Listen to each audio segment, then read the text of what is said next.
I got back from the grocery store and my clothes were on the floor. My daughter-in-law smiled and said she was making room for her things. I answered her, "Then I'm going to make room too, in this house, without you." That smile vanished in seconds. My hands were shaking as I held the grocery bags.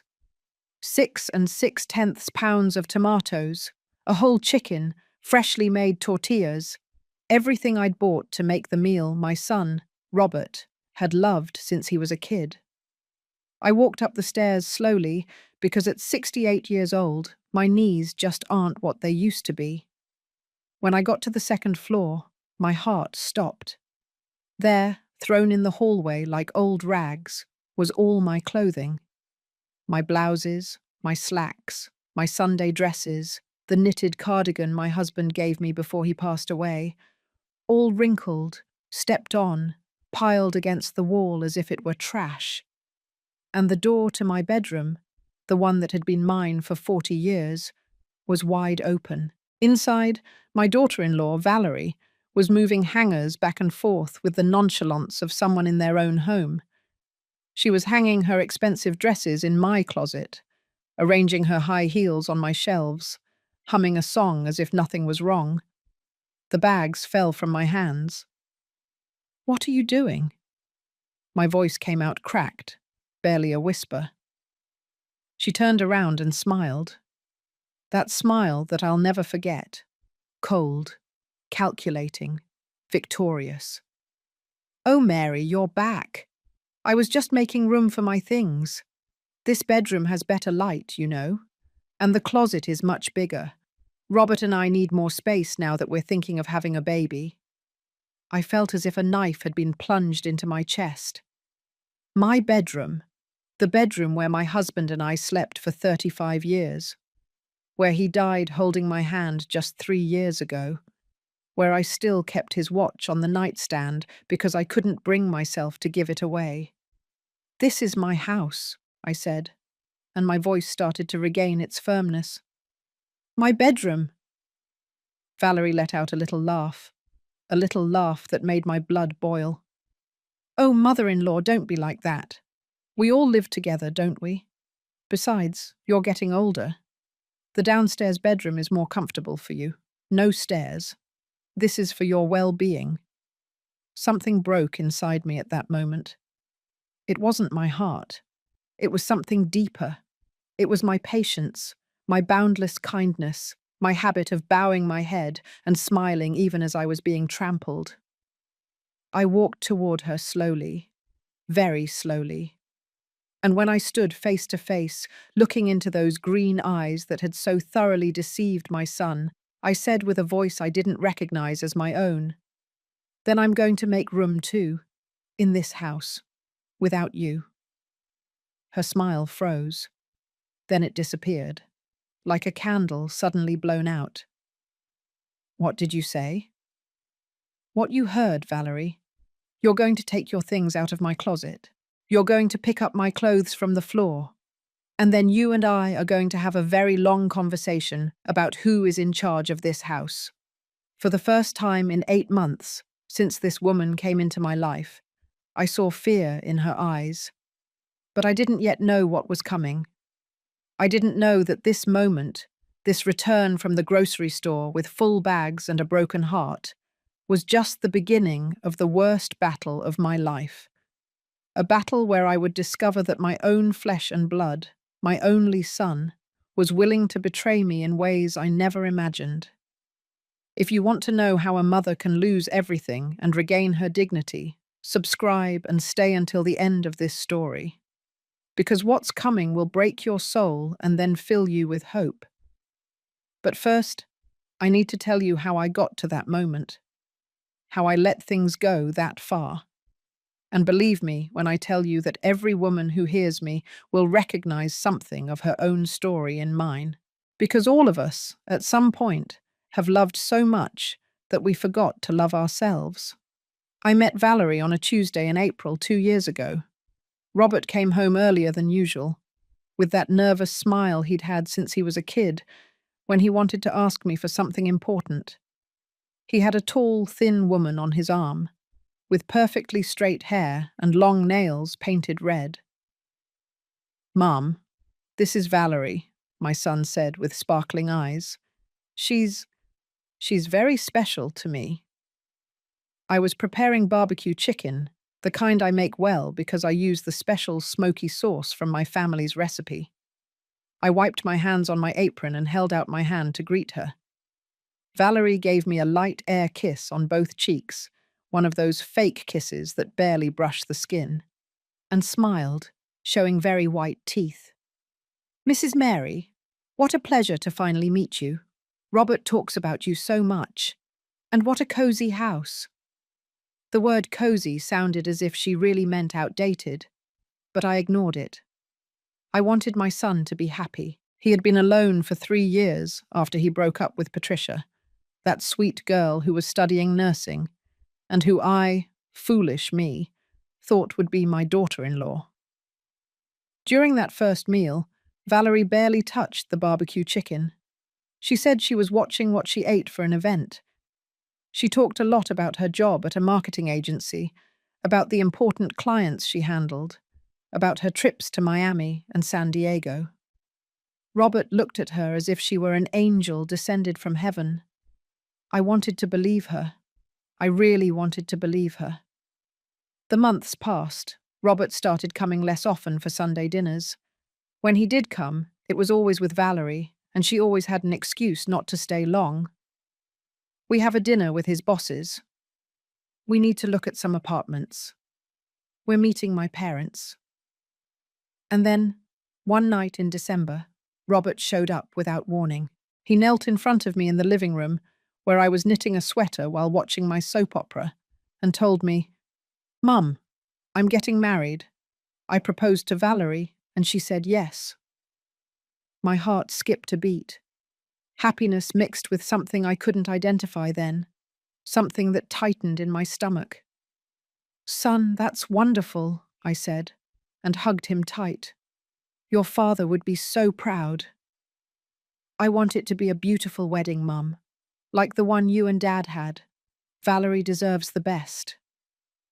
And that's where it all started. The planning of that wedding cost me my savings. Valerie wanted the ballroom at the Ritz-Carlton Hotel. She wanted 300 guests. She wanted imported flowers and a dress from a boutique in Beverly Hills. Her family, Robert explained with some embarrassment, was going through a difficult time and couldn't contribute much. "How much do you need, son?" I asked one afternoon as we were having coffee in my kitchen. Robert looked into his cup. He wouldn't look me in the eye. "About $180,000, Mum. I have $90,000 saved, but with the down payment on the apartment we're looking at, I can't afford everything." $180,000, almost half of what my husband and I had saved over 30 years of working. He as an accountant, me teaching sewing classes at home. Money we kept for emergencies, for my old age, to leave something for Robert when we were no longer around. "It's fine," I said. "It's your wedding. Your father would have wanted it to be special." I saw my son's face light up. He hugged me so tightly I could barely breathe. "Thank you, Mum. I promise I'll pay you back. When we get settled, I'll return everything." I went to the bank the next day. I withdrew $180,000 from my savings account. I gave the check to Robert, and he took it with trembling hands. He kissed me on the forehead. He told me I was the best mother in the world. The wedding was in March, a sunny Saturday. Valerie looked beautiful in her white beaded gown. Robert couldn't stop smiling. I cried throughout the ceremony, sitting in the front row, holding my husband's photograph in a silver frame on my lap, because he should have been there. At the reception, Valerie's mother, a thin woman with too much makeup, approached me with a glass of champagne in her hand. "Mary, thank you for making this beautiful wedding possible. We're going through difficult times, you know. But Valerie deserves the best. She's always been a girl with refined tastes." I smiled and nodded, although something in her words bothered me. Refined tastes? Was that code for expensive and spoiled? After the honeymoon in Hawaii, a week that Robert also paid for with loans, the young couple returned. And one afternoon, 2 weeks later, my son appeared at my door with a proposition. "Mum, can we talk?" I made coffee. We sat at the kitchen table, the wooden table where he had done his homework as a child, where he had blown out the candles on all his birthday cakes. "The apartment we wanted fell through," Robert said, stirring sugar into his coffee without looking at me. "The owner sold it to someone else who offered more money. And rents are crazy expensive, Mum. $12,000, $14,000 for a decent place." I waited. I knew what was coming. "So, how would you feel if Valerie and I stayed here with you? Just for a while, 6 months, a year maximum. That way we can save up for the down payment on something better. This house is big, 3 bedrooms. We have plenty of room." My house. The house my husband bought in 1983, when Robert was a baby. The house where we grew up as a family. The house with the garden where we planted rose bushes together. The house full of memories in every corner. I looked at my son. My only son. The child I breastfed. Who I treated when he had the chicken pox. Who I hugged when he failed math in high school. Who I encouraged when his first girlfriend left him. How could I say no to him? "It's fine, son," I said. "You can stay. It's your house too." Robert jumped up and hugged me. "Thank you, Mum. You don't know how much this means. Valerie is going to be so happy." But when Valerie arrived that night to see her new temporary home, her expression wasn't exactly one of happiness. It was more of an evaluation. She walked through the rooms, touching the walls, looking at the furniture, analyzing every space like a real estate inspector.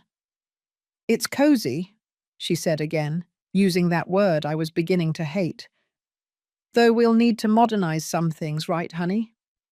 And Robert, my son, who once defended this house from his friends' teasing, saying it had history, only nodded. "Yes, my love, we can make some changes." That night, after they left to sleep at a hotel while they brought their things over the next day, I sat in the dark living room. My husband's photograph looked at me from the mantelpiece. In it, he was smiling, with his trimmed moustache and his eyes full of life. "I don't know if I did the right thing, honey," I whispered to him. "But he's our son. What else could I do?" If my husband had been alive, if he could have answered me, I know exactly what he would have said. "Mary, a mother's love doesn't mean letting people walk all over you." But I didn't understand it yet. I still believed that love and sacrifice were the same thing. The first 2 months were tolerable. That's the word. Tolerable. Like when a shoe pinches, but not so much that you have to take it off. But the shoe would start to hurt very soon, and I didn't yet know that the deepest wounds would come from the people we love the most. The first change was subtle, so subtle that I almost let it go. One morning I went down to make coffee and found my entire kitchen reorganized. The plates that had always been in the top cabinet were now on the bottom. The mugs I kept next to the coffee maker had disappeared. The pots that had been hanging in their spot for 20 years were tucked away in a cabinet I could barely reach. Valerie appeared in designer sweats and a workout top, her hair pulled back in a perfect ponytail. "Oh, good morning, Mary. I reorganized a bit. The previous arrangement wasn't functional at all. Now everything is more accessible, see? According to feng shui, the energy flows better this way." I opened my mouth to protest. To say that I had cooked in that kitchen for 40 years and knew exactly where everything was, that I didn't need feng shui or modernity, that it was my kitchen. But then I saw Robert walk in, kiss Valerie on the cheek, and tell her, "It's great that you're making the house more practical, my love." And the words got stuck in my throat. It's It's fine, I mumbled, and looked for my coffee mug in all the wrong places. A week later, I came back from church one Sunday, and the living room curtains were gone. Those burgundy curtains that I had custom made, with fabric I chose at the shop near the market. In their place hung modern, minimalist, grey curtains. Do you like them? Valerie asked, admiring her work. I bought them at Macy's. The others were so dated, Mary. They made the living room look dark and sad. This is much fresher, don't you think? No, I didn't think so. Those burgundy curtains had been chosen by my husband. He said they reminded him of the red wine we drank on our honeymoon in Napa Valley. How much did they cost, was the only thing I could ask. Oh, not much. $350. But they were on sale. Robert gave me permission to use the card. $350. On curtains. Without asking me. In my house. I swallowed and didn't say anything. The changes continued like a silent avalanche. The rug by the entrance disappeared because it collected dust. The painting of the Virgin Mary that hung in the dining room was moved to the hallway because it broke the aesthetic. The family photographs that were on the living room mantel were put in a box because there were too many and it looked cluttered. Every time I wanted to say something, Valerie had a perfect explanation. A smile. A justification wrapped in words like practicality, modernity, better energy. And Robert always agreed with her. Always. But what really started to hurt was something else. One afternoon, Valerie invited 3 of her friends over to drink wine in the living room. She didn't tell me. I was in my bedroom sewing, and suddenly I heard laughter and music. I went downstairs and found 4 women with wine glasses, cheese and ham appetizers that I had bought for the week, laughing and talking about their jobs. "Oh, Mary, come in," Valerie said when she saw me at the door. "These are Andrea, Sophia, and Danielle. Girls, this is Robert's mum." Robert's mum. Not even the owner of the house or my daughter-in-law. Just Robert's mum. As if I were just another piece of furniture. "Nice to meet you," I said, forcing a smile. "Oh, what a lovely house you have, Valerie," said one of them, a woman with designer glasses. "I love how you've decorated it." How she had decorated it. As if it were hers. As if I hadn't lived there for 40 years. "Do you want some wine, Mary?" Valerie offered. It was my wine, from my cellar, in my living room, but I felt like a guest asking for permission. "No, thank you, I'm going upstairs." I went up the stairs, feeling the laughter resume downstairs. I heard one of them say, "How lucky you are to live in such a big house without paying rent." And Valerie's laughter, clear and satisfied. That night I couldn't sleep, but the worst was yet to come. The worst arrived one Tuesday afternoon.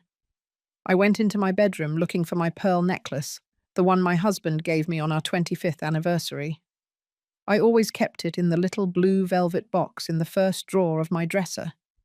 It wasn't there. I looked in all the drawers. Nothing. My heart started beating fast. That necklace was worth more than $15,000, but its sentimental value was incalculable. I ran downstairs. "Valerie, have you seen my pearl necklace?" She was painting her nails at the dining room table, with cotton balls and colourful little bottles spread all over. "Which necklace?" "The pearl one, my white pearl necklace. It's always on my dresser." "Oh, yes?" she said with complete nonchalance. "I lent it out." My blood ran cold. "You lent it out?" "Yes, for my cousin's wedding. She needed something elegant, and I remembered you had that beautiful necklace. Don't worry, she'll give it back next week." "Valerie," my voice trembled. "My husband gave me that necklace. It's not for lending." She stopped painting her nails and looked at me as if I were an overly dramatic child. "Oh, Mary, don't be dramatic. It's just a necklace. My cousin will take care of it. Besides, you never wear it. It was just sitting there collecting dust. Because it's a keepsake, I exploded. You can't take my things without permission. Just then, Robert walked in from outside with his briefcase and a tired face. What's going on here? Valerie immediately stood up, her eyes teary. I didn't even know she could cry that fast. Your mom is yelling at me for lending a necklace to my cousin. I just wanted to be nice and share something pretty, but she's treating me like I'm a thief. My son looked at me, and in his eyes I saw something that broke my heart. Disappointment. Mum, it's just a necklace. Valerie will give it back. Robert, that necklace was your father's. He gave it to me. It's not just a necklace. I know, Mum, but Valerie didn't know. It doesn't have to be this serious. We all live together. We share things, right? Share. That word burned me. No, son, we don't share, because this is my house, and those are my things. The silence that followed was thick, uncomfortable. Robert exchanged a look with Valerie, a look I couldn't decipher, but that made me feel like a stranger in my own home. Fine, Mum, my son finally said, his voice tired. Valerie will tell her cousin to return the necklace. Are you happy? I wasn't happy. I was broken, but I nodded. Valerie stomped up the stairs, clearly offended. Robert looked at me once more, shook his head, and followed her. I was left alone in the dining room, looking at the nail polish bottles scattered on my table. That night, lying in the dark, I heard voices from the other side of the wall. Robert's room was next to mine, and the walls of this old house were thin. Your mum is impossible, Valerie was saying. Everything bothers her. I can't even breathe without her getting offended. I know it's hard, my love, my son replied, but give her time. She'll get used to it. Get used to what, Robert? To the fact that this is our house too? Because it seems like she still treats us like guests. There was a silence. Sometimes I think, Valerie continued, her voice sounding deliberately fragile, that it would be better if we had our own space, without having to ask permission for everything, without feeling like I'm invading. We'll have it, my love. We just need to save a little more. And what if this house were ours? Completely, I mean. Your mum is getting older, Robert. Someday it will be yours anyway, and we could take better care of it. Do the renovations it needs. My heart stopped beating. Valerie, I can't ask my mum for that. I'm not saying you ask her. I'm just saying you think about the future, about our future, about our children when we have them. Are they going to grow up sharing a house with their grandma without their own space? I waited. I waited for my son to defend my place, to say that this was my house, and that I had the right to live in it until my last day. But what he said was, "You're right. I'll think of something." I closed my eyes tightly, tears rolling down my cheeks and wetting the pillow, and there, in the darkness, I understood something terrible. I had opened my house, my space, my refuge, to people who didn't see a temporary home. They saw a property, a prize, something to be taken, and I had been too blind, too kind, too much of a mum to see it. But the real pain, the kind that would completely destroy me, was still to come. The following weeks were like living in a house I no longer recognized. And the worst things that I started to feel like I was the intruder. One Friday night, Valerie and Robert hosted a dinner party. They didn't tell me until that very afternoon, when I had already prepared chicken soup for the three of us. "Oh, Mum, don't worry about cooking," Robert said as he tied his tie in front of the hallway mirror. "Some of Valerie's co-workers are coming over. She already ordered sushi." "How many people are coming?" About eight people in my dining room, without anyone asking me. Robert, I already cooked. I made your favorite soup. My son sighed as if I were an annoying child. Mum, save it for tomorrow. Tonight is important. Valerie's boss is coming, and we need to make a good impression. Make a good impression. In my house, with food they ordered, while my soup cooled on the stove. When the guests arrived, I retreated to my bedroom. But hunger forced me to go downstairs around 9 o'clock in the evening. I needed a glass of water, at least. The scene I found in my dining room took my breath away. 8 people were laughing and drinking wine around the table. Plates of sushi, sashimi, and rolls covered the tablecloth. Empty wine bottles were already on the kitchen counter. And at the head of the table, where my husband always sat, where I had set his place for a year after his death because I couldn't accept that he was gone, there sat a burly man in an expensive suit, Valerie's boss, in my husband's place. No one noticed when I entered the kitchen. I grabbed a glass, filled it with water with trembling hands, and as I was about to leave, I heard Valerie's voice. "Oh, that's Mary, Robert's mum. She lives with us." She lives with us, as if I were the one crashing, as if this weren't the house my husband bought with the sweat of 30 years of work. One of the women smiled at me with pity. "How sweet that you take care of your mum, Robert. Not all sons do that." That I take care of her, as if I were a burden, a helpless old woman who needed charity.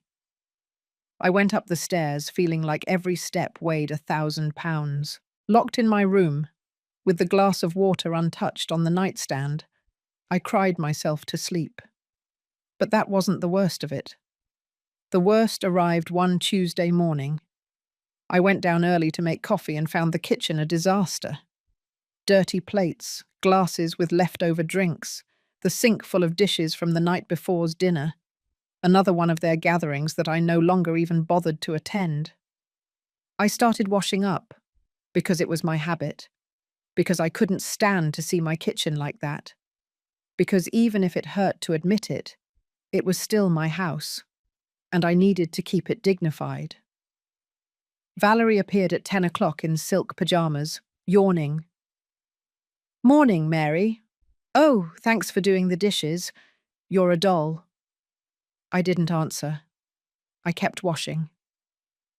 "By the way," she continued, pouring herself a glass of orange juice that I had squeezed, "some people are coming today to give us a quote for remodeling the kitchen. Robert and I thought it would be good to modernize it. These cabinets are so old." I dropped the plate I was washing. Luckily, it didn't break. "Remodel my kitchen?" "Well, we live here too, don't we? And this kitchen is so dark, so old-fashioned. We want to put in white cabinets, a breakfast bar, get rid of that old pantry." "My husband built that pantry with his own hands," I said, and my voice sounded dangerously low. "Yes, but its time has passed, Mary. Things aren't eternal. We have to update." Update. She wanted to update my memories of my husband. She wanted to erase every trace of the life we built. "You are not touching this kitchen," I said. Valerie raised a perfectly drawn eyebrow. "It's not your decision. Robert already gave the okay. It's his house too, remember?" And she walked out of the kitchen with her glass of juice, leaving me shaking with rage. When Robert got home that night, I waited for him in the living room. "Son, we need to talk." He dropped his briefcase with a tired sigh. He didn't even ask me how I was anymore. "What is it, Mum?" "Valerie says you're going to remodel the kitchen without consulting me." "Mum, we just want to improve the house, make it more functional." "It's my house, Robert. The one your father and I bought. The one we took care of for 40 years. My son rubbed his face with his hands. "Yes, it's your house. But Valerie and I live here too. and we need to feel comfortable. Can't you give a little? Can't you think about us, too? Think about them. I had paid for their wedding. I had opened my house to them. I cooked, cleaned, and did laundry while they went out and spent money at restaurants and on trips. Everything I do is thinking about you, Robert, ever since you were born. Well, it doesn't look like it, he said, and his words were like knives. Because every time Valerie tries to do something nice, you complain. Every time we want to improve something, you object. It's like you want us to keep living in the 80s. I was speechless. My son, my baby, was talking to me as if I were a nuisance. You know what, Mum? Sometimes Valerie is right. This house is too big for you alone, and we need our space. Maybe you should think about, I don't know, moving to something smaller, an apartment, something easier to maintain at your age. The world stopped. Are you asking me to leave my house? No, Mum, it's not that. I'm just saying that we would all be happier with our own spaces. Valerie appeared on the stairs at that moment, as if she had been waiting for her entrance. Robert is right, Mary. It's not healthy for us to live like this, with so much tension. You deserve your peace. And we need to start our married life for real. Build our home. Our home. In my house. Then leave, I said. If you need your space, go find it. But not in my house. Mum, don't be like this, Robert raised his voice. We're trying to find a solution. Find solutions that respect that this is my house. That I decided to open the doors to help you, but you have turned my generosity into abuse. Valerie let out a sharp laugh. Abuse? Helping to clean and modernize this house is abuse? Bringing life to a place that looked like a museum is abuse? That's enough, I yelled, and even I was surprised by the strength of my voice. I want you out of my house. The silence that followed was deafening. Robert looked at me with an expression I had never seen before. Coldness, contempt, as if I were a stranger. Fine, Mum, if that's what you want.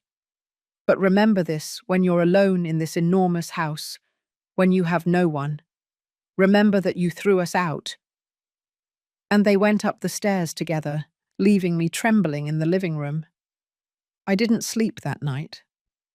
I sat by my bedroom window, looking at the empty street, wondering how I had gotten to this, how my son had become a stranger, how I had lost so much without realizing it. At 2 o'clock in the morning, I heard their voices again, but this time they were speaking softly, conspiring. I moved closer to the wall, my heart pounding. Don't worry, my love, Valerie whispered. I already talked to my friend Richard, the lawyer. He says there are ways. We can get her to sign papers without giving up the house. Or if it gets too difficult, there are other options. What options? You know, declare her incompetent. Say she's senile, that she can't take care of herself. With 2 medical testimonies and a certificate, we can get guardianship. And with guardianship, we can do whatever is necessary. My blood ran cold. Are you talking about... I'm talking about our future, Robert. About our children. About the life we deserve. Your mum has lived her life. It's our turn. I waited. I waited for my son to say no. That this was crazy. That he would never do such a thing. But what he said was, and how much would that process cost? Valerie smiled. I couldn't see her, but I could feel her smile through the wall. Richard owes me a favor. He'll give us a special price. $3,000. Is the deed to the house in her name? Would it really work? Richard says yes. Once we have guardianship, we can say she needs special care. A nursing home, for example. And that to pay for that nursing home, we sell the house. Or we transfer it to your name, to protect it. There are several ways, all legal. My son was silent for a long moment, a moment in which I prayed, begged, pleaded with heaven for him to say no. "Fine," he finally whispered. "Call Richard. Let's see what can be done." Something inside me died at that moment. It wasn't my heart, because it kept beating painfully loud. It was something deeper. It was my illusion. My faith that blood was thicker than money. My belief that I had raised a good man. I moved away from the wall and sat on my bed, trembling from head to toe. My own son wanted to steal from me, take my house, declare me crazy to put me in a nursing home and keep the only thing I had left of my life with his father. And I had been so foolish, so blind, so good of a mother, that I didn't see the betrayal coming. But I wasn't going to be foolish anymore. I wasn't going to be blind anymore. And even if it hurt my soul, I was going to defend myself. Because if my husband taught me anything before he died, it was this: Mary, never let anyone, not even with the best intentions, take away your dignity. The time had come to reclaim mine. I woke up with swollen eyes, but with something new shining in my chest: determination. I didn't say anything to them during breakfast. Robert came down late, drank coffee standing up while checking his phone. He didn't even look at me. Valerie appeared perfectly made up, smelling of expensive perfume, and announced she was going shopping. "I need a new dress for the dinner on Saturday," she said, grabbing the car keys. My car, the one my husband left me, and that she now used as if it were hers. I watched them leave one after the other. The house fell silent, and then I allowed myself to cry, to really cry. Not those silent cries of the night, but deep sobs that shook my whole body. I cried for my husband who wasn't there to protect me. I cried for the son I had lost without realizing it. I cried for the fool I was for believing that love was enough. But I didn't cry for long, because I had to be strong. I had to think. I wiped away my tears and went to the study, that small room where my husband kept his important documents. The deed to the house should be in the safe. I opened it with trembling hands. The combination was our anniversary date, and I took out all the papers. Deed to the house, in my name, Mary Harrison. My husband's will, everything to me, and after my death, to Robert. Investment certificates, the savings that remained, $890,000. And then I found something that chilled my blood. A loan application from the National Bank for $450,000 using my house as collateral. My signature was there, but I had never signed that. My knees trembled. I had to sit in my husband's desk chair, that chair where he spent hours reviewing accounts, planning our future. Robert had forged my signature. My son, the person I carried in my womb for 9 months, whom I breastfed, whom I cared for when he had pneumonia at 7 years old, and the doctors said we might lose him. That child had forged my signature to get a loan using my property as collateral. And suddenly everything made sense. The new furniture they bought, the trip to Cancun last month, Valerie's designer clothes, the expensive restaurants, all paid for with money they borrowed using my property as backing. If they didn't pay, the bank would take my house. The phone rang, startling me. It was my cousin Eleanor, the only family I had left on my husband's side. "Mary, how are you? I haven't seen you in weeks. Are you still alive? Or did the earth swallow you up?" Eleanor was a retired lawyer, direct, no beating around the bush. 10 years older than me, a widow too, she lived alone in an apartment in Boston. "Eleanor," my voice cracked, "I need you to come over, please." She heard the crying in my voice. "I'm on my way." She arrived in 40 minutes. When I opened the door, she saw my face and came in without asking anything. She hugged me tightly like my mum used to when I was a child. "Tell me everything," she said, and I told her. I told her about Valerie, about the changes to the house, about the humiliations, about the conversation I overheard in the early morning. I showed her the loan document. Eleanor examined the paper with an eagle's eye. She took out her reading glasses, the ones she always carried, even though she said she didn't need them anymore, and studied every line. "This signature is fake," she finally said. "I know your signature, Mary. This was done by someone who copied it. But it's not you. Look here. The M is different, and the last name has a slant you never do." "What can I do?"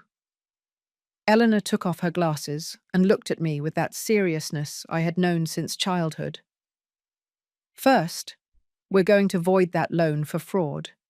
Second, we're going to protect your assets before it's too late. And third," she paused, "third, you're going to have to decide how far you're willing to go. Because if you report this, Robert could go to jail." The question hung in the air. Could I? Could I send the child who once gave me flowers from the garden on Mother's Day to jail? The young man who cried in my arms when he failed his final exam? The son who kissed my forehead and said, "Thank you for everything, Mum," on his wedding day? "I don't know," I whispered. "Well, you have to know soon, because from what you're telling me, they already have a plan, and you need a better one." Eleanor took out her phone and called someone. "Russell? This is Eleanor Harrison. I need your help with an urgent case. Yes, a family fraud. No, I'd rather not discuss it over the phone. Tomorrow at 10 o'clock? Perfect." She hung up and took my hands. "Russell Martinez is the best lawyer I know. We're going to see him tomorrow. But tonight, you and I are going to do something." "What?" "We're going to look for evidence, everything you can find. Receipts, bank statements, messages, everything. Because if we're going to fight, we're going to fight with ammunition." We spent the afternoon searching. We found things that turned my stomach. Robert's credit card statements. $23,000 in debt. Expensive restaurants, luxury stores, spas, hotels, bills for furniture they bought for the house. $8,500. A contract for a new car in Valerie's name. $12,000 down payment. Where did that money come from? And the worst, WhatsApp messages we found on an old tablet of Robert's that was stored in a drawer. Messages with Valerie. "Valerie, I already talked to Richard. He says the process takes about 3 months. Robert, what if your mum resists? Valerie, that's why we need her to sign papers beforehand. We have to make her feel guilty, make her think she's doing us a favor. Robert, I don't know if I can. She's my mum.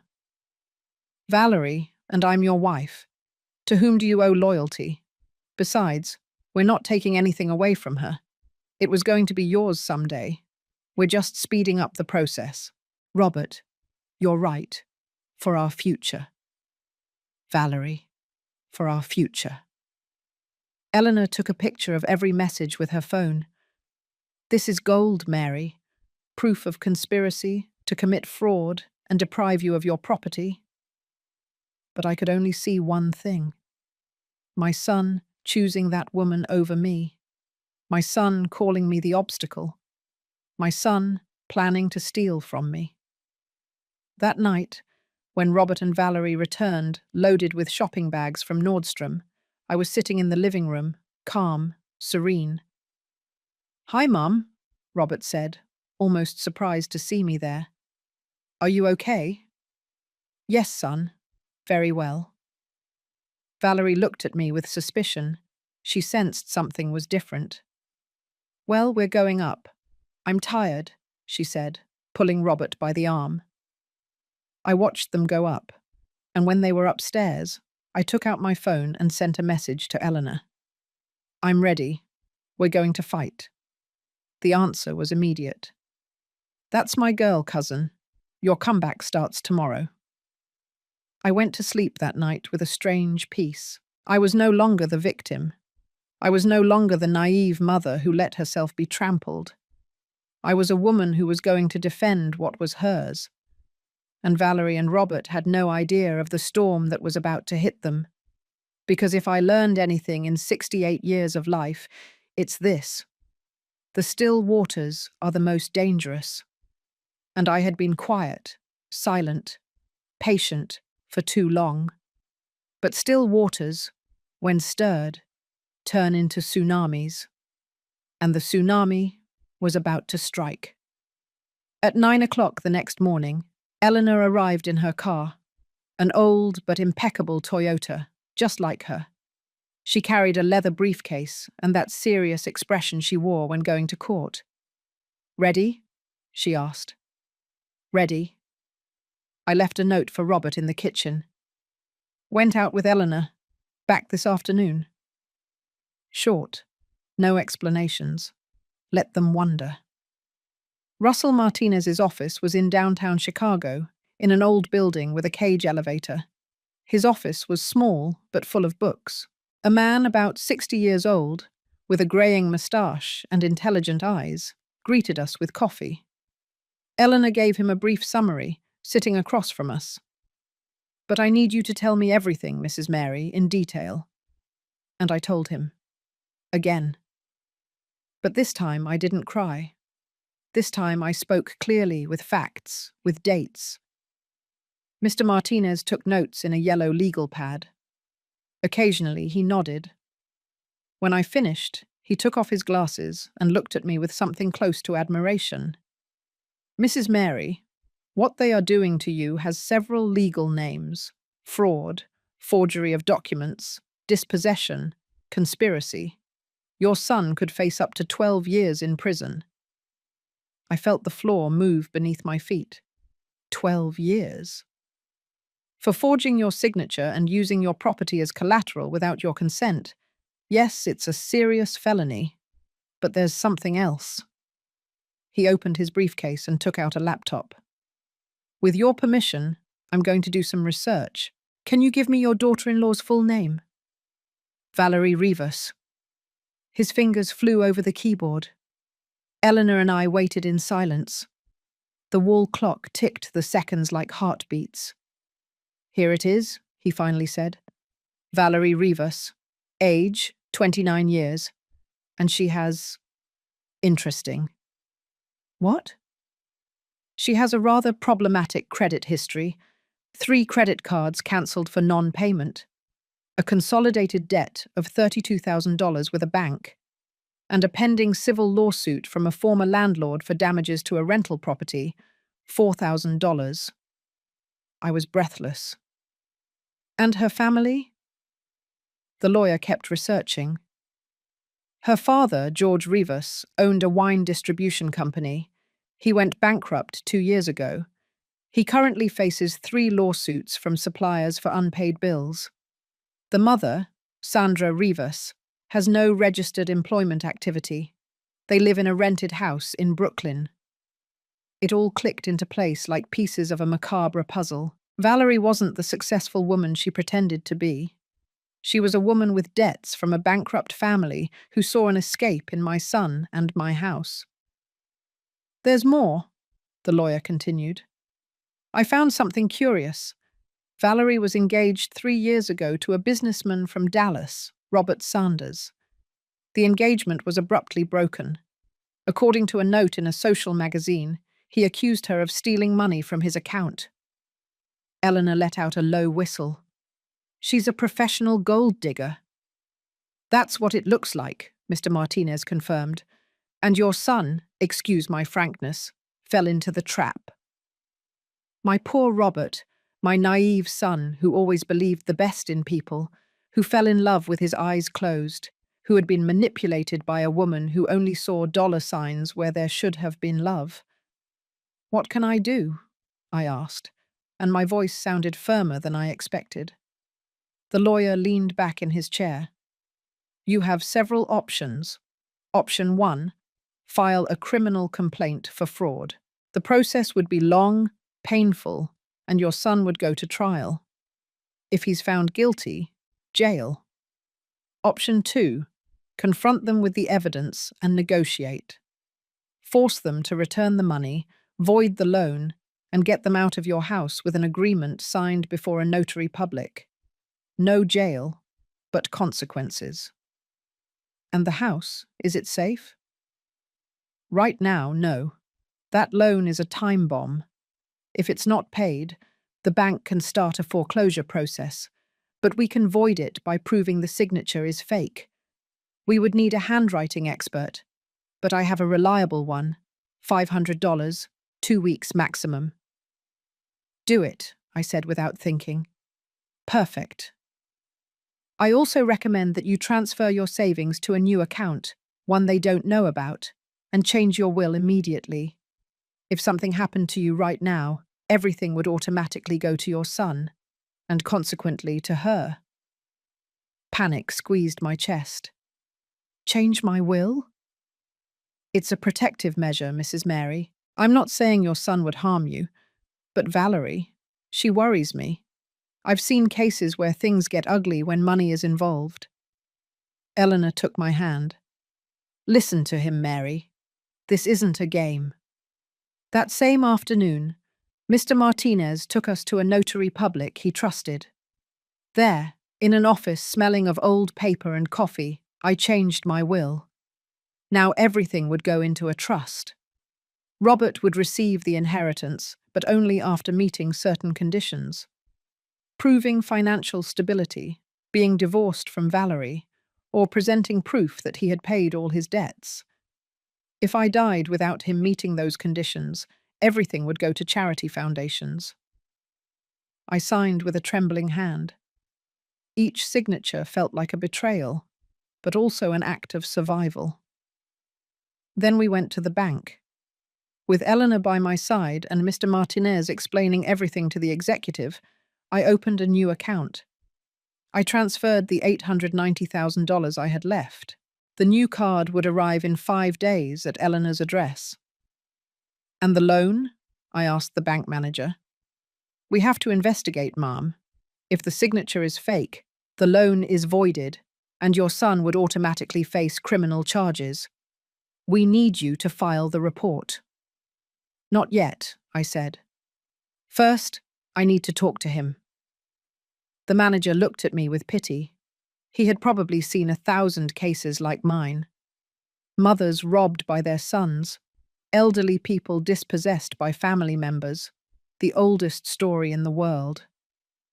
When we returned home, it was almost 6 o'clock in the evening. Robert's car was in the driveway. The living room lights were on. Do you want me to come in with you? Eleanor asked. No, I need to do this alone. Are you sure? Sure. She hugged me tight. If you need me, call me. Any time. I watched her drive away in her old car, and then I took a deep breath and entered my house. Robert was in the living room, watching television. Valerie wasn't there. Hi, Mum. Where were you? His tone was casual, unconcerned, as if he weren't planning to rob me. With Eleanor, catching up. Oh, did you eat? Valerie went out with her friends. I was going to order a pizza. I sat across from him. I really looked at him.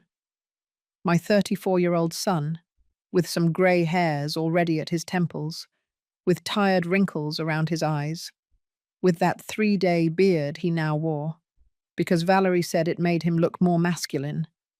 When had I lost my boy? At what point did he become this stranger? Robert, I need to ask you something, and I want you to be honest. He turned off the television. Something in my tone alerted him. What is it? Did you take out a loan using my house as collateral? The colour drained from his face. His eyes widened, his mouth opened, but no sound came out. And in that silence, I had my answer. Mum, I can explain. Did you forge my signature, Robert? Yes or no? Tears began to roll down his cheeks. My son, crying like when he was 5 years old and broke my mum's crystal vase. Mum, I'm sorry. I'm so sorry. We needed the money. Valerie had debts. Her family is in trouble, and I thought I could pay it back before you found out. I thought, you thought you could steal from me without me finding out. It's not stealing. It's my inheritance, Mum. It will be mine someday anyway. I just, I just sped it up. I stood up. I needed distance. I needed air. It's not your inheritance while I'm alive, Robert. And forging my signature is stealing. It's a crime. Could you go to jail? Jail? Mum, no, please. It was a mistake. I'll fix it. I'll pay back every cent, I swear. With what money? You have $23,000 in credit card debt. You bought a new car, clothes, trips. Where are you going to get the money? He stayed silent because he had no answer. And there's something else, I continued, my voice like ice. I know that Valerie and you planned to declare me incompetent, that you wanted to put me in a nursing home to take the house. I heard your conversation. I have the proof. My son collapsed onto the sofa. He covered his face with his hands. Mum, I would never have done that. It was just an idea, something Valerie mentioned. I swear to you, I would never. Never what? Never betray me. Because you already did, Robert. When you signed those papers with my name, when you let that woman disrespect me in my own house, when you chose her whims over my dignity. My son's crying was heartbreaking, but something in me had hardened. Something had broken, and I didn't know if it could be repaired. Mum, please. I love you. You're my mum. I made mistakes, huge mistakes. But give me a chance. I'll fix it. The door opened.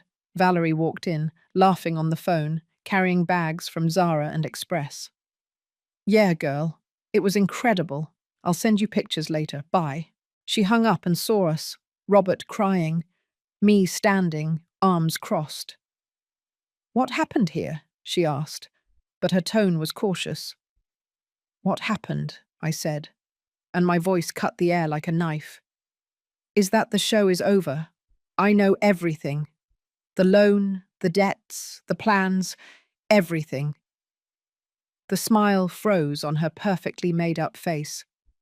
And then that mask of the sweet girl dropped. Her eyes became hard, cold, calculating. Well, she said, dropping the bags on the floor. It was about time. And what came next chilled me to the bone. Valerie looked at me with a smile that wasn't sweet at all. It was the smile of someone who could finally take off the mask. You know what, Mary? I'm tired of pretending. Yes, we took out the loan. Yes, we did it without your permission. And you know why? Because this house is ridiculously big for one person. Because you have money saved up that you don't use. Because your son is 34 years old and deserves to have his own life without begging you for every penny. Valerie, shut up, Robert whispered. No, honey. Why? She already knows everything. Let's stop playing games. She took off her heels, poured herself a glass of wine from my bottle, and sat on my sofa as if she owned the place. The truth is simple. You're old, Mary. You're alone. You have no one but Robert, and we need this house. So yes, we did what we had to do. If you had been more understanding from the beginning, none of this would have been necessary. Every word was a slap, but I wasn't going to cry. Not in front of her. You're right about one thing, I said calmly. I am old. I'm 68 years old. But I'm not alone. And I'm definitely not stupid. Oh, really? Because you let us live here. You let us change your house. You let us use your things. That sounds pretty stupid. Robert got up from the sofa. Valerie, that's enough. Mum, she doesn't mean it. She's angry. Yes, I mean it, Valerie interrupted him. I'm sick of living in her shadow, of asking her permission for everything, of hearing her talk about your dad and the good old days as if the present didn't matter. This house needs new life, and we're going to bring it, with her or without her. Something changed inside me at that moment. It wasn't anger. It wasn't pain. It was something colder, more calculating. It was clarity. You have a week, I said. What? A week to gather your things and get out of my house. Valerie let out a loud laugh. Or what? You're going to kick us out? Robert is your son. He has rights. This house will be his someday. Not if I don't want it to be, I replied. I changed my will this afternoon. Everything is in a trust now. Robert will receive his inheritance only if he meets certain conditions. And while I'm alive, this house is mine, and you are just guests. Guests who have overstayed their welcome. Valerie's face turned red. You did what? You can't do that. I already did. And I also moved my savings to a new account. So don't bother looking. Robert looked at me, his eyes wide. Mum, why? Why would you do that? Because I heard your plan, son. The plan to declare me incompetent, to put me in a nursing home, to take my house while I die alone in some room smelling of disinfectant and stale food. I would never, Mum, I would never. But you thought about it. You considered it. And that is enough. Valerie stood up abruptly. This is war, then. You know what? Richard can find medical witnesses to say you're senile, that you're not in your right mind. We can invalidate everything you signed today. Try it, I said, and my voice was steel. But while you're doing that, I'm going to report the loan fraud. With handwriting experts, with the bank, with the police. And Robert will go to jail. Is that what you want for your husband? The silence fell like a tombstone. Valerie looked at me with pure hatred. Robert was pale, trembling. 7 days, I repeated. And if you don't leave voluntarily, I'll call the police and file the charges. You decide. I went up the stairs without looking back. My legs were shaking, but I didn't stop until I reached my bedroom. I locked the door, and then, only then, did I allow myself to tremble. I sat on the bed, and the tears came. But they weren't tears of sadness. They were tears of rage, of liberation, of strength I didn't know I had. The next few days were strange. Valerie and Robert barely spoke to me. They ate out. They came home late. I didn't speak to them either, but I wasn't idle. Every morning after they left, I acted. With precision, with intelligence, I called Mr. Martinez. The handwriting expert had already analyzed the signature. He confirmed it. It was fake. The official report would be ready in 3 days. I contacted the bank. We scheduled a meeting to present the evidence. If everything went well, the loan would be voided, and the bank would automatically file charges unless I objected. That was my ace in the hole. I could save Robert from jail, but he didn't know it. Eleanor came over every day. We drank coffee in the kitchen and went over the plan. Are you sure you want to go all the way? She asked me one Wednesday. I'm not sure of anything, Eleanor, but I know I can't keep being the victim. Good, because victims don't win. Warriors do. On Thursday, while reviewing papers in the study, I found something that chilled my blood. A real estate brochure. With handwritten notes, Valerie's handwriting. House in Manhattan, 4 bedrooms, $580,000, with the sale of Mary's house, $420,000, approx, plus $160,000 loan. It works. Talk to Richard about how to force the sale. I photographed the paper with my phone. One more piece of evidence. They didn't just want my house. They already had plans to sell it. To force me to sell it so they could buy something better. Friday, a package arrived for me. It was my new bank card. To Eleanor's address, as we had agreed. I went to her house to pick it up. Everything is protected now, she told me. Your savings, your will, the evidence. Now all that's left is the final blow. What is it? Confront them, with everything, in front of witnesses. Make them sign an agreement or face jail. When? Whenever you say. That night, in my bedroom, I took out the rosary my mother gave me when I made my first communion. I hadn't prayed with it in years. The beads were cold between my fingers. I prayed. Not for revenge, not for justice. I prayed for strength, for clarity, for wisdom, to know what to do with my own son. Because a part of me still loved him. The part that remembered the 5-year-old boy who brought me flowers. The teenager who hugged me after nightmares. The young man who cried on my shoulder when his father died.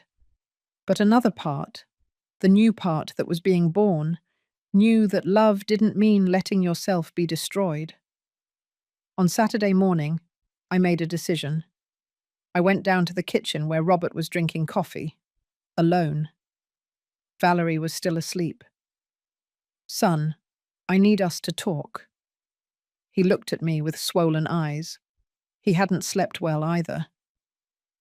Mum, Listen to me first. Next Wednesday, I'm going to arrange a meeting. You, Valerie, my lawyer, a notary public. We're going to sign an agreement. What kind of agreement?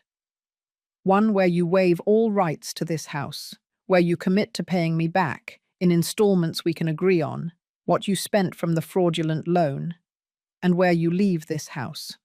If you sign, I won't file charges. If you don't sign, the following Monday, I go to the bank and the police, and you go to jail, Robert. My son dropped his mug. Coffee spilled all over the table. Mum, you can't. Yes, I can, and I will. But I'm giving you a way out, a chance to fix this without completely destroying your life. And what if Valerie doesn't agree? Then you'll have to choose, son, between your wife and your freedom. I left him there, cleaning up the spilled coffee, his hands shaking. I went up to my bedroom and called Mr. Martinez. Lawyer, it's time. Prepare everything for Wednesday. Are you sure, Mrs. Mary? Completely. I hung up and looked at myself in the mirror. The woman looking back wasn't the same one from a month ago. She had dark circles. She had lost weight.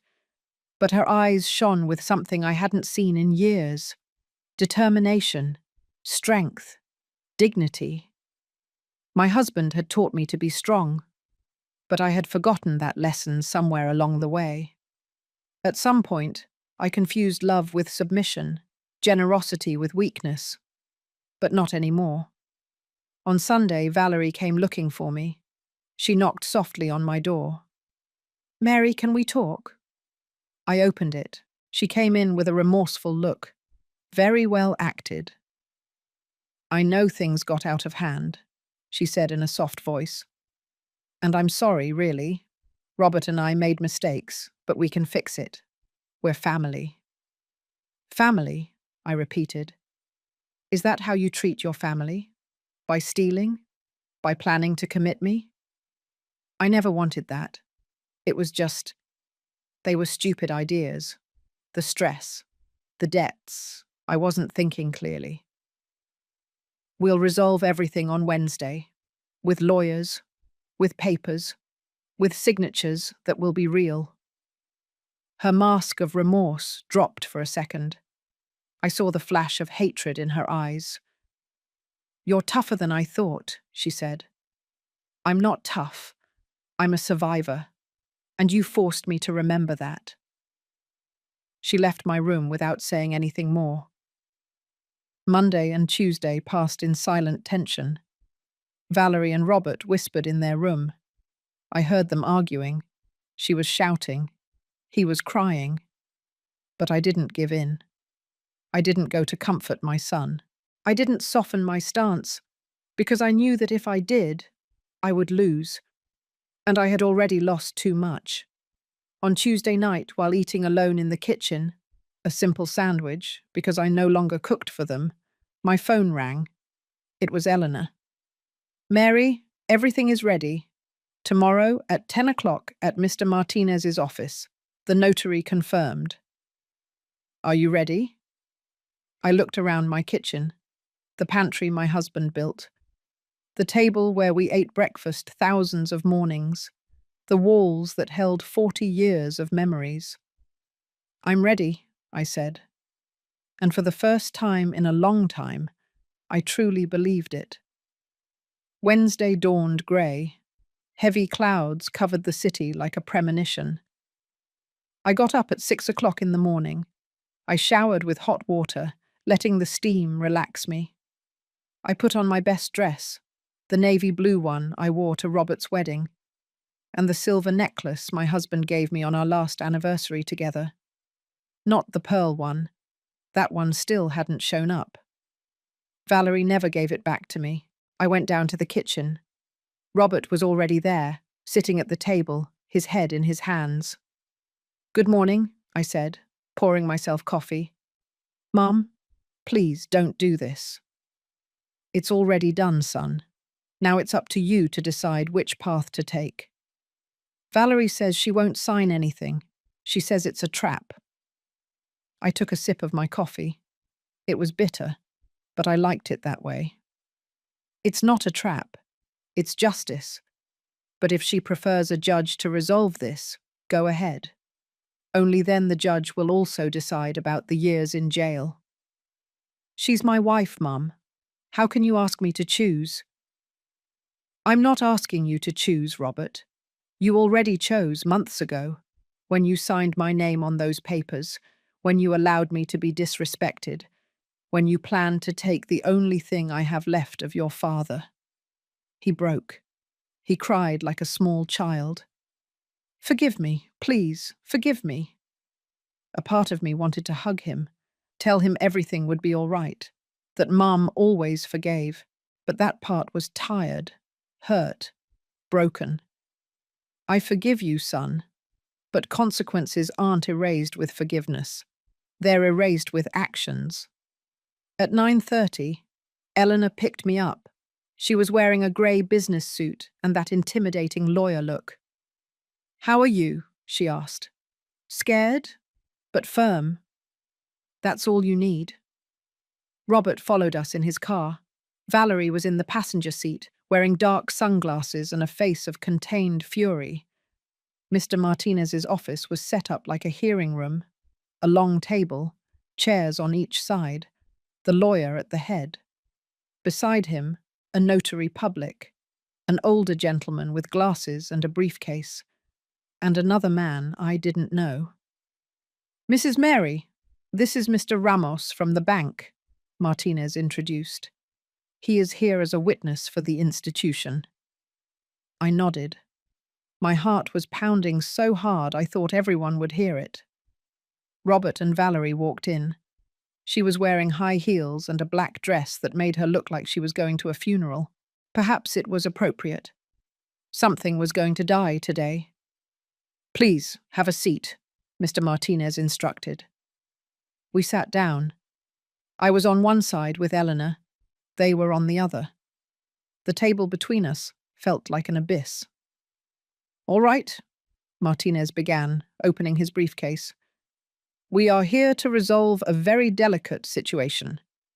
Mrs. Mary Harrison, do you confirm that your son, Robert Harrison, forged your signature to obtain a loan of $450,000 using your property as collateral? I confirm it. The lawyer took out documents and placed them on the table. The loan, the handwriting analysis, comparative photographs of the signatures. The certified expert confirms the signature is fake. The bank is prepared to void the loan and file criminal charges for fraud. This would involve imprisonment of 6 to 12 years for Mr. Harrison. Valerie clenched her fists. Robert closed his eyes. However, Martinez continued, Mrs. Mary is willing not to file charges if an agreement is reached. This agreement includes 3 points. 1. Total waiver of rights to Mrs. Mary's property. 2. Commitment to pay the debt generated by the fraudulent loan in monthly payments of $500 for 5 years. 3. Immediate vacating of the property with a maximum deadline of 7 days. This is ridiculous, Valerie exploded. We are not signing that. It's extortion. It's not extortion, Ma'am, the notary intervened, his voice tired. It's a legal option. The alternative is the criminal process. And believe me, judges are not kind to fraud against seniors. She's not a helpless senior. Look at her. She's setting a trap for us. This is revenge. Revenge? My voice came out stronger than I expected. Revenge for wanting to protect what's mine, for not letting myself be robbed. Call it whatever you want, Valerie, but I'm within my rights. Robert, say something, she pleaded with my son. He was looking at the documents on the table, the evidence of his betrayal printed on official paper. How long do we have to decide? He asked, his voice cracked. Today, Martinez replied.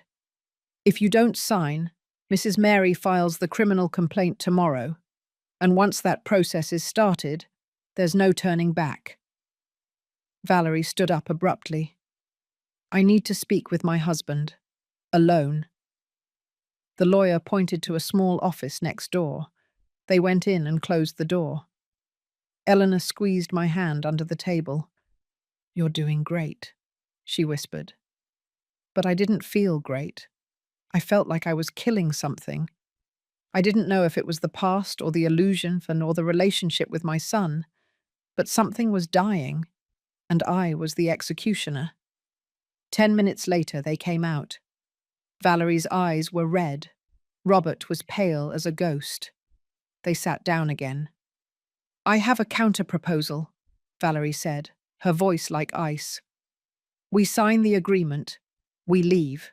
But we also want you to give us $20,000 for a down payment on an apartment. Consider it compensation. Compensation? For what? For raising him alone after his father died. For the sacrifices you made. For being a good mother. Consider it a gift. A final help for your son. It was brilliant. I had to admit it. She was turning her defeat into a final opportunity to get money out of me. No, I said simply. Then we don't sign, Valerie countered. And let the judge decide. Robert will go to jail, yes, but you will be without a son. Forever. Is that what you want? To be alone in that enormous house, knowing you sent your only son to rot in prison? Her words were poison. And they hurt me. They hurt so much that for a second I hesitated. But then I remembered. I remembered my clothes on the floor. I remembered her friend's laughter in my living room. I remembered the words, "She lives with us," as if I were the guest. I remembered the plan to declare me incompetent. I remembered 40 years of effort, of love, of building something they wanted to destroy. No, I repeated firmer. Not $1 more. You sign the agreement, or I'll see you in court. Valerie looked at Robert, looking for support, for him to beg me. My son looked into my eyes, and in his eyes, I saw everything. The child he was, the man he was, and the stranger he had become. Mum, he whispered, would you really do this to me? Would you really send me to jail? You sent yourself when you forged my signature. I'm just defending myself. Answer the question. Would you do it? The moment stretched. Everyone waited for my answer. And then I knew that this was the real question, the only one that mattered. Would I love my son enough to save him from the consequences of his actions? Or would I love myself enough not to let myself be destroyed? Yes, I finally said. I would do it, because I'm no longer the mother who forgives everything. Now I'm a woman who defends herself, and if that means losing you, son, then so be it. Robert crumbled. He literally folded over the table and cried. He cried like I hadn't seen him cry since his father died. Valerie looked at him with contempt. And there I saw it. I saw her calculating, measuring, deciding that a crying, homeless man was no use to her. "Give me the pen," she said angrily. "Let's sign this and get it over with." The notary prepared the documents, 3 copies. Mr. Martinez checked them line by line before handing them over. "Read carefully before signing," he warned. "Once signed, it is legal and binding." Robert read through tears. Valerie barely glanced at the pages. And then they signed, one after the other, their names in blue ink, waiving everything: the house, the immediate inheritance, committing to pay $500 monthly for 5 years. The notary certified it. The bank lawyer took his copy. Eleanor took another. "You have 7 days to vacate," Martinez said. "If you don't, Mrs. Mary can request forcible eviction." Valerie stood up, grabbed her purse, and looked at Mr. Martinez. "Can I ask a question?" "Go ahead." "How much are they charging you for this? Because I'd love to sue her for extortion." Martinez smiled without humor. "My services are pro bono in this case, and defending a 68-year-old woman from her own son's fraud is not extortion. But try it. I have 30 years of experience fighting lost cases." Valerie slammed the door as she left. Robert stayed a moment longer, looking at me. "I lost my mum today," he said. "No, son. I lost my son months ago. I just hadn't accepted it." He left without looking back. When the door closed, I was left sitting there, trembling. Eleanor hugged me. Mr. Martinez poured me a glass of water. "You did well," he said. "Very well." But I didn't feel well. I felt empty, victorious but destroyed, free but alone. "Now what?" I asked. "Now you go home," Eleanor replied, "and you start getting your life back, your space, your peace." We left the office around noon. The sun had come out from behind the clouds. The city kept turning, unaware of my small personal drama. In the car, Eleanor drove in silence, until she said, "You know what the bravest thing you did today was?" "What?" "Loving yourself more than you loved your guilt." Those words broke me. I cried all the way home. I cried for my lost son, for the relationship we would never have again, for the innocence that had died. But I also cried with relief, because finally, after so much time, I had chosen not to be a victim. I had chosen to survive. The following 7 days were the strangest of my life. Robert and Valerie practically became invisible. They went out early, came back late. I heard them packing at night, boxes dragging, drawers opening and closing, the sound of a life dismantling a nest. I didn't speak to them either. What was there to say? Everything was already said, signed, sealed. On Thursday, 3 days after the meeting, I came home from grocery shopping and found the house empty. I thought they had just gone out, but when I went upstairs, I noticed their bedroom door was open. I walked in. The room was half-packed, clothes everywhere, open suitcases, and on the bed, thrown like trash, was a photograph. I walked closer. It was a picture of Robert as a child. He must have been about 6 years old. He was sitting on his father's shoulders, smiling with that toothless grin. I was next to them, pregnant, although it barely showed, with my second baby, the one I lost at 4 months. That photo had been on his dresser forever. It was his favorite picture. He had told me 1,000 times, "Mum, this is my best memory. Dad, you, me, complete." And now it was there, discarded among the dirty clothes and boxes. I picked it up with trembling hands. The frame was broken, the glass cracked, as if it had been thrown in anger. I sat on that bed that had been theirs for months, holding the photograph, and something inside me changed again. It was no longer pain. It was understanding. My son had chosen, and he had chosen poorly, but that choice was his, not mine. I could no longer save him. I could only save myself. On Saturday morning, the 6th day, the doorbell rang. I opened it and found a moving truck outside. 2 burly men were waiting with dollies. Robert came out of the house with a box. "They're going to take our things," he said without looking me in the eye. "Okay." For 3 hours I watched them take everything out. The furniture they had bought, the new television, the boxes with their clothes. Valerie's car pulled out of the garage, that garage where my husband parked his car for 30 years. Valerie supervised everything with dark sunglasses and a face of bitterness. She didn't even say hello. She didn't even look at me. But when the truck was full and the men were waiting to leave, Robert approached me. We were on the front porch, the same porch where I photographed him on his first day of school, where I waited for him 1,000 nights when he went out with friends, where I hugged him when his dad died. "Mom," he said, and his voice was pure pain. "Is this really how it's going to end? You decided this, son. I made mistakes, horrible mistakes, but I'm still your son. Doesn't that count anymore?" I looked at the man in front of me, tall, with his father's features, but with something broken in his eyes.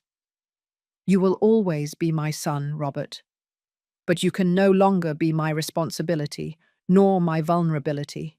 You betrayed my trust. You forged my signature. You planned to take my home. How do you expect us to go back to the way we were?" "By giving me a chance, time, forgiveness. I forgave you when you signed the agreement, and I didn't press charges. You could be in jail right now. That was my forgiveness. But trust, that has to be earned, and it's going to take much more than words." "How much time? How many years until I can call you again, visit you, be your son again?" "I don't know, Robert. I really don't know." Valerie honked the horn from the car. "Your wife is waiting for you," I said. He looked back, toward that woman who had led him down the wrong path, and then he looked at me. "I chose poorly, didn't I?" "Yes."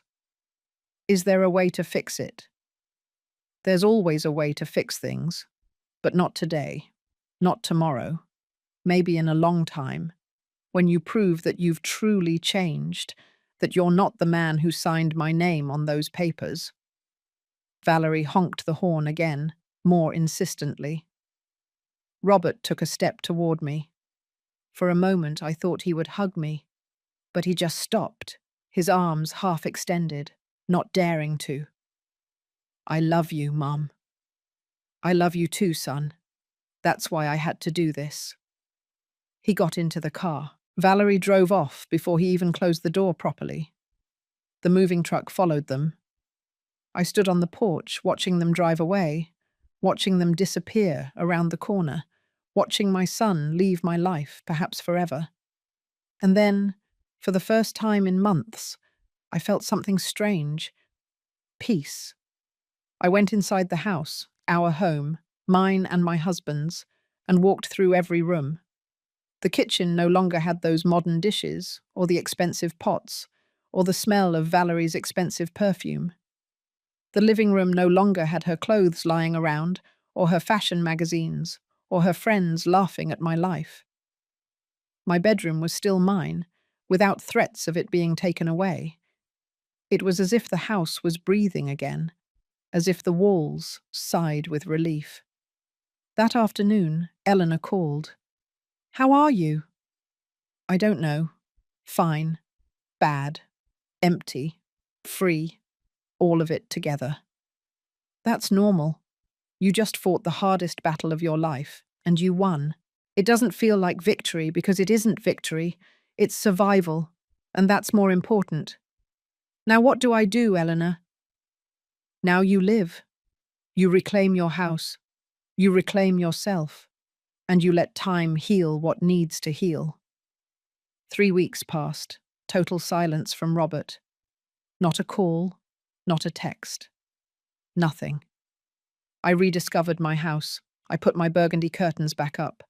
I took all the family photographs out of the boxes and put them back on the mantelpiece. I hung my wedding portrait with my husband in the living room again. Eleanor came over for Sunday dinner. She brought me lemon pound cake from the bakery near her house. We drank coffee and talked about everything and nothing. "Have you heard anything from him?" she asked me one Sunday. "Nothing, have you?" I asked discreetly. "They're renting an apartment in Queens, small, a one-bedroom. Robert is working at a mechanic's shop. He lost his previous job because of, well, because of the loan scandal." It hurt to hear that, to think of my son in a tough job, in a small apartment, paying for his mistakes. "And Valerie?" Eleanor took a sip of her coffee before answering. "That's the interesting part. It seems like they're no longer together." My heart skipped a beat. "What?" "Valerie left him. 2 weeks ago, a neighbor told me. You know how gossip is. Apparently, when she saw that Robert no longer had money, or a house, or a future, she left. She met another man, someone with money." I didn't feel joy, only a deep sadness for my son. "And Robert?" "He's alone, working, living, surviving." I couldn't sleep that night.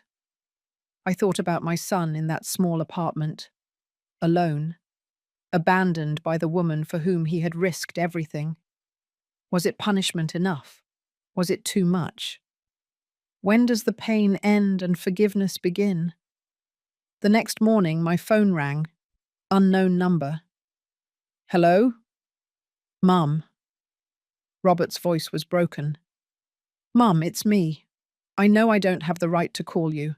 I know I signed that I wouldn't bother you, but I needed to hear your voice.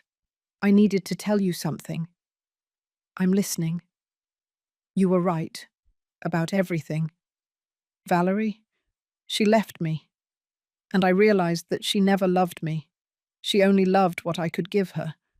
And when I had nothing left, she left. As if I never meant anything." He cried on the phone. My adult son, crying like a child. "I lost everything, Mum. My job, my marriage, my dignity, my family. And the worst thing is that I deserved it. I deserved every blow, every consequence." "Robert, no. Let me finish. I want you to know that I'm not calling to ask you for money, or to ask for your forgiveness. I just want you to know that I understood. I understood what I did. And I'm going to spend the rest of my life trying to be the man Dad would have wanted me to be. The man you raised. I don't know if you can ever forgive me, but I needed you to know."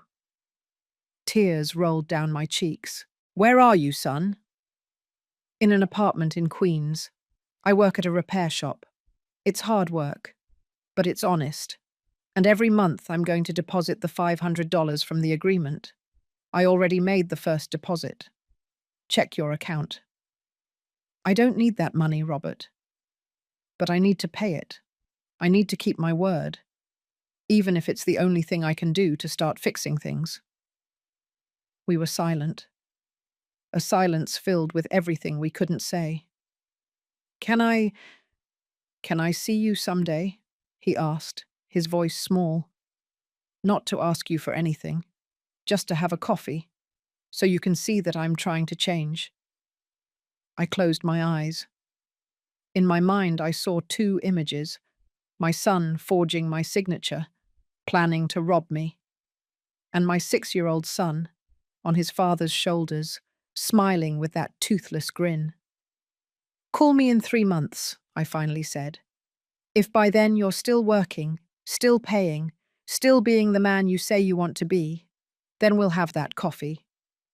Really? Really? But it has to be on your terms, Robert, not mine. You have to prove yourself to me, and prove to yourself that you changed because you wanted to, not because I forced you. I will, Mum. I swear it. I will. Take care, son. You too, Mum. And thank you for not giving up on me, even if you had to be tough. We hung up. I stayed there with the phone in my hand, crying and smiling at the same time. Eleanor was right. It wasn't victory, it was survival. But it was also something more. It was the possibility that something new could grow from the ashes. I didn't know if Robert would keep his word. I didn't know if our relationship would ever be repaired. But for the first time in a long time, I had hope. Hope that my son would find his way, and hope that I, finally, had found mine. 3 months passed, 90 days exactly since that call, and on the first of every month, without fail, a deposit appeared in my account. $500, with a reference that always said the same thing: from Robert, keeping my word. I didn't use that money. I left it there, accumulating. $1,500 that were more than money. They were proof. They were effort. They were, perhaps, the beginning of redemption.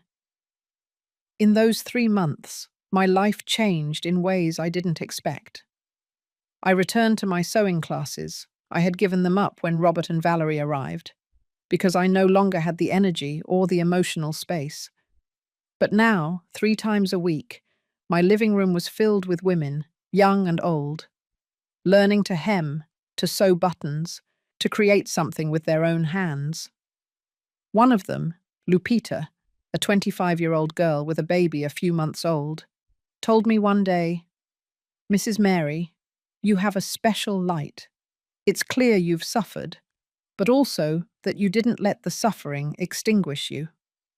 Her words touched me deeply, because she was right. I had suffered, but I hadn't been extinguished. I had been ignited differently.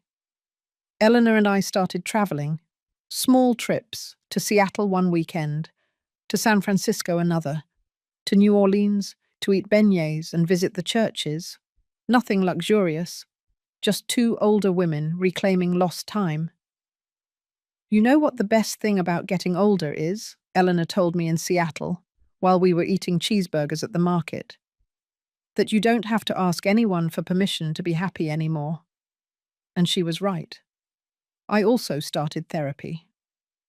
Yes, at 68 years old, I sat in a psychologist's office, Dr. Miriam, recommended by Eleanor, and I talked. I talked about my husband, about my son, about the guilt, about misunderstood love, about all the years I confused sacrifice with love. Love isn't disappearing so others can shine, Dr. Miriam told me in one session. Love is shining together.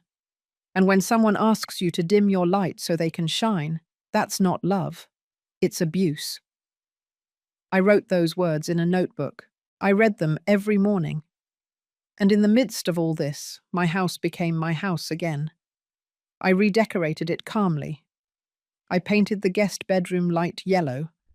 I bought new plants for the garden. I put up photos of my husband everywhere, not hidden, but celebrated. One afternoon, while watering the roses, the ones my husband and I planted 20 years ago, I heard his voice in my head, not like madness, but like memory. "Mary, I'm proud of you." And I cried, but not from sadness, from peace. On the 90th day, a Tuesday in September, my phone rang at 9 o'clock in the morning. It was Robert. "Mum, 3 months have passed." "I know. Do you still, do you still want that coffee?" I looked out the window. The sky was blue. Birds were singing in the tree by the entrance. It was a beautiful day. "Yes, son. I want that coffee. Can I come pick you up? Or do you prefer we meet somewhere neutral?" I thought about it. My house was no longer a battleground. I no longer needed to protect it from him, but I also knew I wasn't ready to have him here yet. "Let's meet at the coffee shop by the park. 11 o'clock. I'll be there." I got dressed carefully, not to impress him, but out of self-respect. Black pants, a white blouse, the necklace my husband gave me, a little makeup. I arrived at the coffee shop 10 minutes early. I ordered an Americano and sat by the window. At 11 o'clock sharp, I saw him arrive, walking from the bus stop. He didn't have a car anymore. He was wearing jeans and a simple work shirt. He had lost weight. He had dark circles, but something in his posture was different. He walked with his head held high, with the dignity of someone rebuilding their life from scratch. He walked in. Our eyes met, and I saw something in his eyes I hadn't seen in a long time.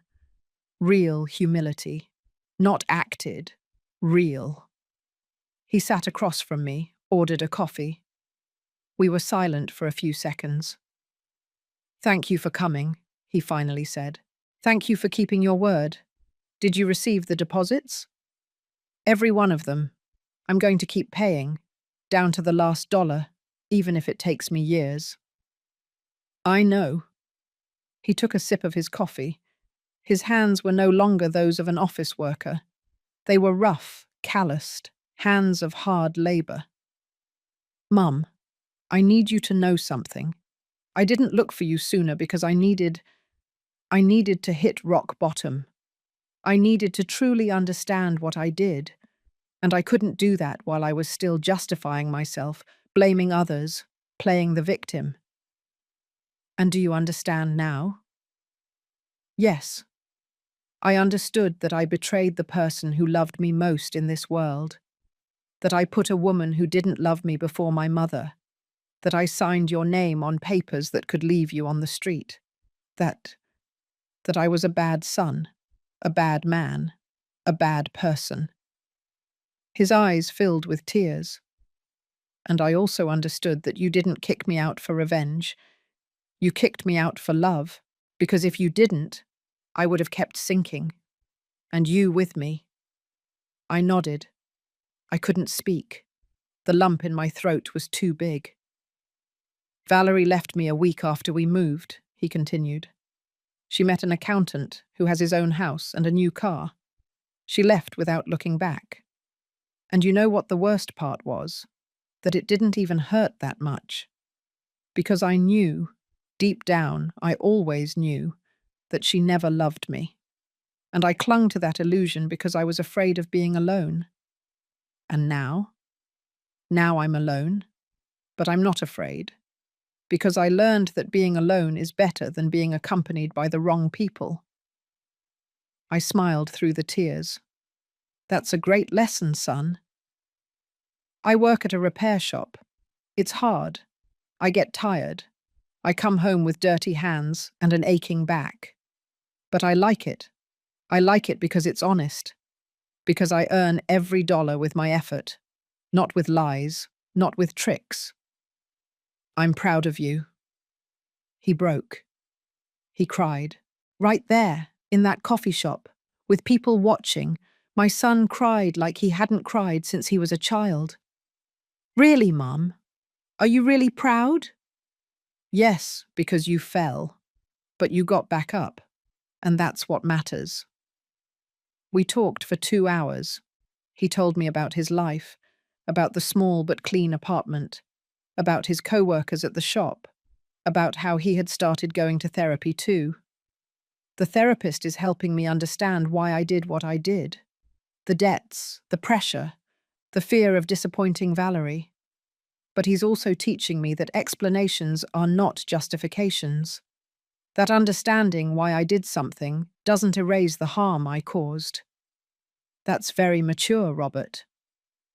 When we finished our coffee, we walked in the park for a bit, slowly, without rushing. Mum, do you think someday we can be family again? Not like before, because that before was broken, but something new?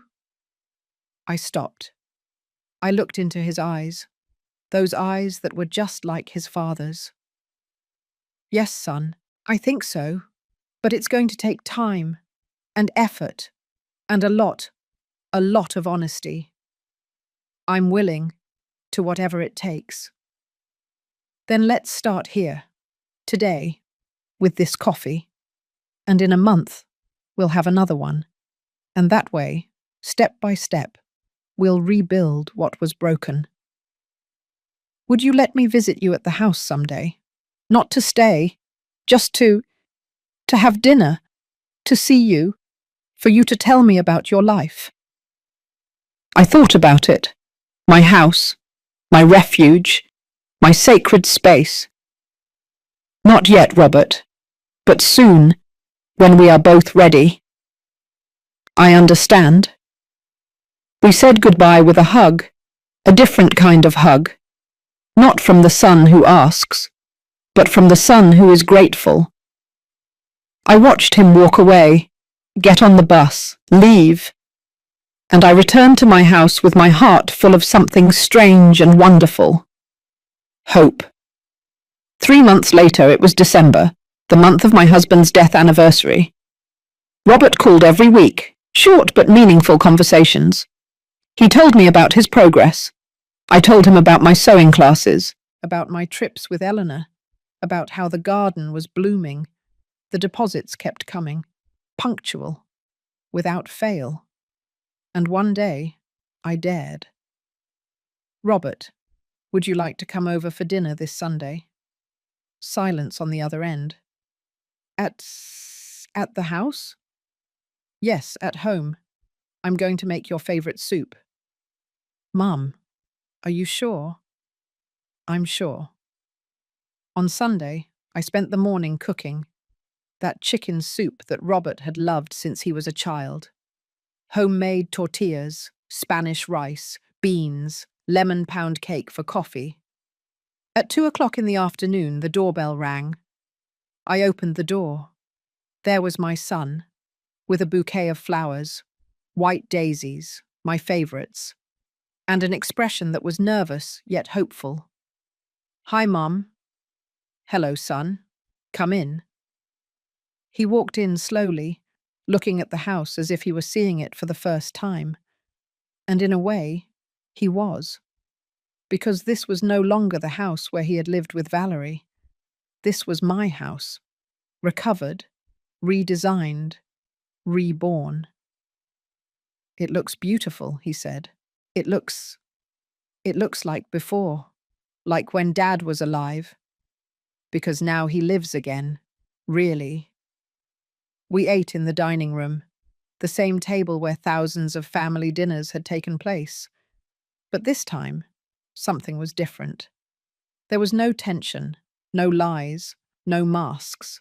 Only a mother and a son, acknowledging each other, forgiving each other, starting over. After eating, Robert took an envelope out of his backpack. This is for you. I opened it. Inside there was $500 in cash and a handwritten letter. Mum, this month I decided to give you the payment in person because I wanted you to see that it's not just money. It's my commitment, my promise that every day I'm trying to be better. I've saved a little extra, not much, but something. And I want you to know that my goal is to pay you back everything I spent, every dollar, down to the last cent of your wedding money that you paid, the $180,000, plus the loan, everything. I don't know how many years it will take me, but I'm going to do it, because that's the only way I can prove to you that I've truly changed. I love you, Mum, and I'm so sorry for the pain I caused you. Your son, Robert. I cried reading that letter, and when I finished, I stood up and hugged my son, tight, like I hadn't hugged him in a long time. I don't need you to pay me all that back, son, but I need to do it. For my soul, for my peace. Then I'll accept it, not because I need it, but because I know that you do. We spent the afternoon together, looking at old photos, remembering his dad, laughing at anecdotes we had forgotten. And when the sun began to set, Robert got ready to leave. Thank you, Mum, for giving me another chance. Thank you, son, for taking it. Can I come back next Sunday? You can come back whenever you want, as long as it's with honesty, as long as it's with respect. It will be, I promise you. I watched him walk away down the street, this time, not on the bus, walking, with his head held high, with his shoulders straight. And I knew, deep in my heart, that my son was going to be okay, that I was going to be okay. That night, before sleeping, I sat on the bed with my husband's photograph. We did it, honey, I told him. Our son got lost, but he found himself. And I got lost too, but I found myself. And I could swear that in the silence of the night, I heard his voice. I always knew you were stronger than you thought, Mary. I always knew it. Robert no longer lives with me. He has his own life. His apartment is still small, but now it's better decorated. It has plants. It has books. It has hope. He got a better job, at an auto dealership. He earns a decent wage. He saves. He pays his debts. We see each other every Sunday. Sometimes he comes to my house. Sometimes I go to his. We cook together. We talk. We laugh. We heal. We haven't talked about Valerie, and there's no need to. That chapter closed, and that's fine. The sewing classes continue. My house is filled with life every week, with women learning, with shared stories, with coffee and laughter. Eleanor and I are planning a big trip for next year, to Europe, to see the land of our grandparents. And I, at 69 years old, learned the most important lesson of my life, that loving is not disappearing, that being a mother does not mean being a martyr, that defending your dignity doesn't make you a bad person, that forgiving does not mean forgetting, and that, sometimes, the greatest love you can give someone is letting them face the consequences of their actions. My son betrayed me. He hurt me. He broke my heart. But I didn't break. I rebuilt myself, stronger, wiser, more me. And that is the biggest victory of all. If you are listening to this story and you identify with any part of it, I want you to know something. It's never too late to defend yourself. It's never too late to reclaim your dignity. It's never too late to say enough. No matter how old you are, no matter who the person hurting you is, even if it's your own flesh and blood, your life is yours. Your house is yours. Your peace is yours. And no one, absolutely no one, has the right to take it away from you. I am Mary. I am 69 years old. I lost my husband. I almost lost my son. I almost lost my house. But I didn't lose myself. And that, in the end, is the only thing that really matters. If this story touched your heart, if you felt every word as if it were your own, leave me a comment telling me where you're listening from. Like this video so more people who need to hear this can find it.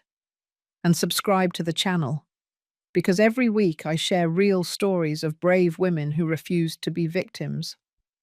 Remember, true love never asks you to disappear. True love invites you to shine.